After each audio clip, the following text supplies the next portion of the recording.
things that I'm going to be thinking about over this weekend as I stand here about 100 meters from Donald Trump possibly having his breakfast here in Washington, D.C.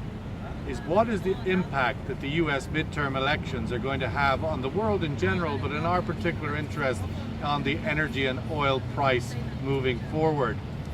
The general consensus, I'm just holding up this morning's Washington Post, the general consensus in America here that there's a very strong likelihood that the Democrats will win one of the two houses of Congress, the House of Representatives, unlikely to take the Senate in the midterm elections on November 6th.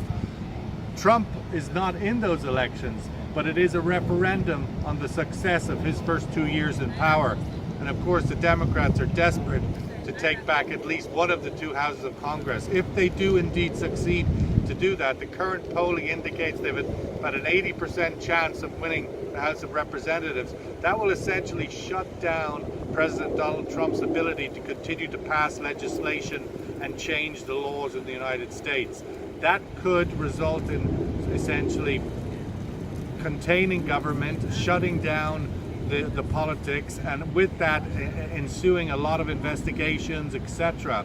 And it could have a paralysis impact on the economic progress of the country, and with that obviously the demand for energy, the demand for oil, and with it the price of oil. That's possibly one outcome.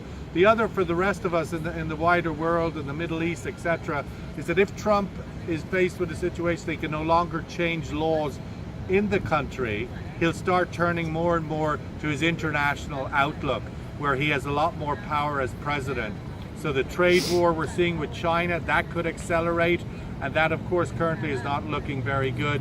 That could also frustrate global economic growth, and with it energy demand and possibly oil prices, which are holding firmly at around $80 a barrel, but they're not going much higher despite some initial forecasts in the last few weeks. So there's still some concern about where oil demand, global economic growth, economic outlook in the US, and supply, still some saying there's lots of oil supply in the world.